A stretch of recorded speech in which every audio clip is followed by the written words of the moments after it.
Hello बच्चों, मैं अंजना अग्निहोत्री एक बार फिर आज आपसे एक स्टोरी शेयर करने जा रही हूँ। स्टोरी को शुरू करने से पहले आपसे रिक्वेस्ट है कि प्लीज़ मेरे चैनल भाषा ज्ञान को सब्सक्राइब करना न भूलिएगा।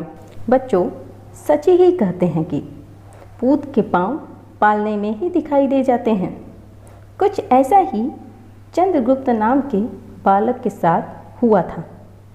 हाँ बच्चों, आज हम चंद्रगुप्त मौर्य के बारे में जानेंगे कि किस प्रकार बचपन में खेल खेल में राजा बनने का खेल खेलता था और युवा होते ही वास्तव का एक राजा बन गया। यह राजा एक महान शासक के रूप में और पहली बार भारत को एक अखंड भारत का रूप देने में भी सफल सिद्ध हुआ था। इसी कारण चंद्रगुप्त मौर्य को महान चंद्रगुप्त की उपाधि भी दी जाती है।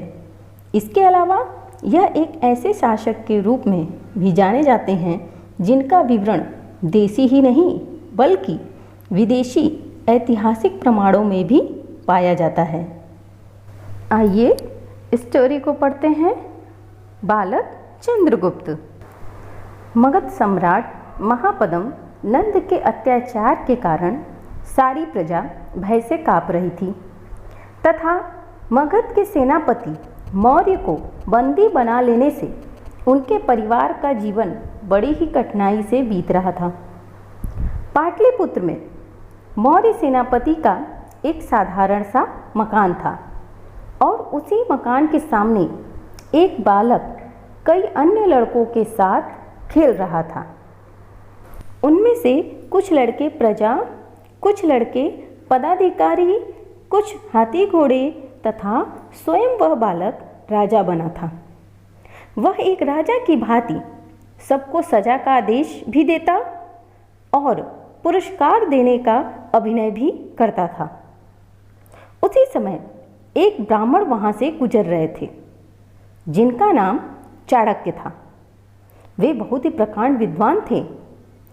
उनकी बुद्धिमत्ता के चर्चे पूरे राज्य में थे। उन्होंने बालक चंद्रगुप्त की राजक्रीड़ा बड़े ही ध्यान से देखी। फिर उनके मन में कुछ विनोद करने का सूझा।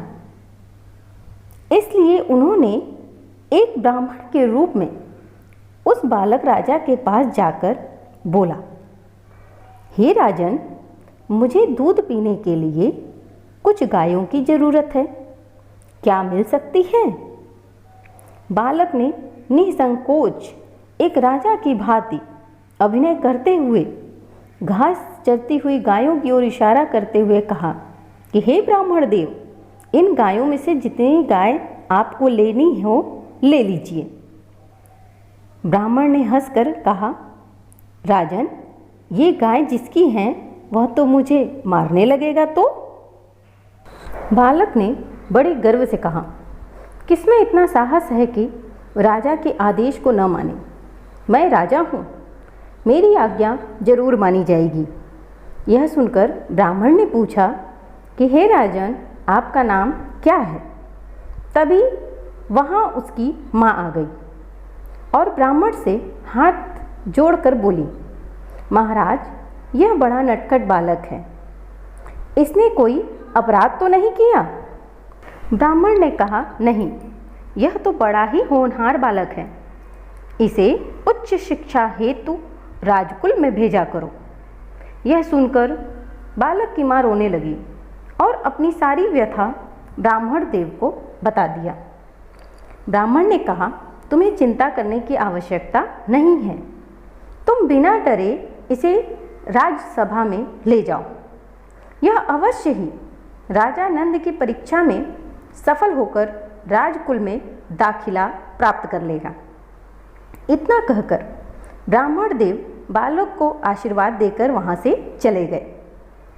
कुछ दिन बाद डरते डरते बालक की माँ उसे लेकर राजसभा में नंद के सामने उपस्थित हुई।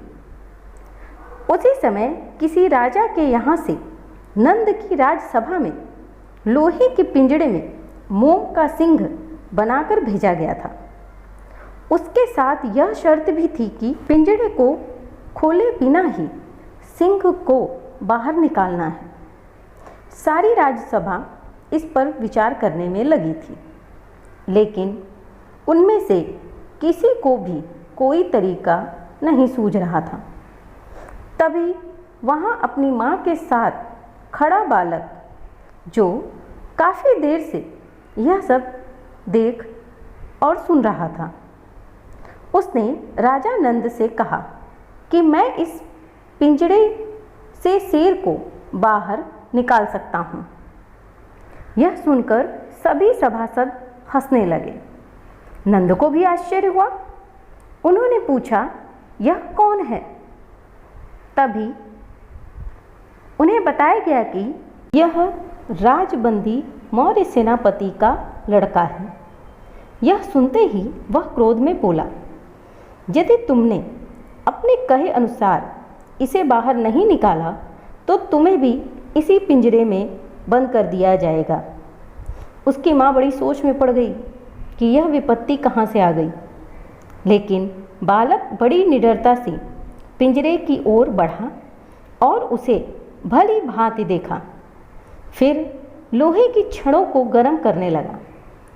छड़ों के गर्म होते ही मोम का सिंह पिघलकर पिंजरे से बाहर आने लगा।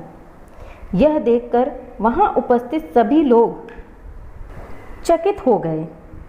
राजा नंद ने पूछा, तुम्हारा क्या नाम है? बालक ने जवाब दिया, चंद्रगुप्त। उसकी बुद्धिमत्ता देखकर राजा नंद ने उसे तक्षशिला के विश्वविद्यालय में पढ़ने के लिए भेज दिया। अतः बच्चों, कुछ वर्षों बाद अर्थात 321 ईसा पूर्व यही बालक उसी ब्राह्मण चाणक्य की सहायता से चक्रवर्ती सम्राट चंद्रगुप्त मौर्य बनकर मगध में पाटलिपुत्र के राज सिंहासन पर बैठा और अपने पराक्रम शौर्य के बल से उसने सिकंदर के यूनानी साम्राज्य के आतंक को भी भारत से खत्म कर दिया। बच्चों, यदि आपको यह वीडियो अच्छा लगा हो तो प्लीज़ लाइक, शेयर और कमेंट करना न भूलें। धन्यवाद।